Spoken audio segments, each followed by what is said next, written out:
We're in East Flatbush, one of the hardest hit communities in the entire borough of Brooklyn and, in fact, the entire city. And community advocates say more needs to be done in zip codes like this one to help mitigate the effects of the pandemic. The virus itself is being concentrated in black and brown and lower income neighborhoods. From Brooklyn to Queens to the Bronx, this map released by the city shows New York's most impoverished zip codes painted purple with higher instances of diagnosed COVID-19 cases. While we see people able to run to the Hamptons, these are the folks who are stuck here. Public advocate Jemani Williams says mixed messaging in early March about schools, which businesses should be open and closed, and who should stay inside, hit communities like Flatbush hard.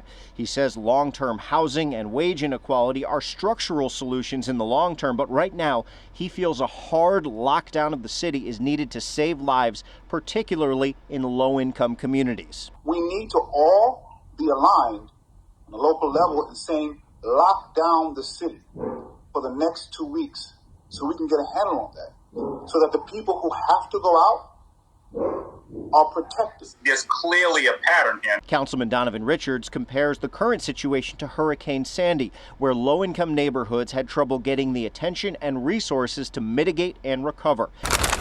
He wants to see more food, medical, and other resources focused on these hard-hit communities to make it easier for people to socially distance and stop the spread. We do need to see more testing sites in low-income communities and communities of color across Queens as well. There seems to be a lack of that. Public health experts like Dr. Sandra Albrecht say that as scarce as these resources are, the city needs to get some personal protective equipment in the hands of people living in these neighborhoods, especially those going to work or doing food shopping, then returning to multi-generational homes in large apartment buildings. We do need to get to a point where these workers, if they're going to continue to be going to work, which, I mean, it stands to reason they will need to keep going because they're what helping the city keep moving, keep running, then they're going to need to be protected as well.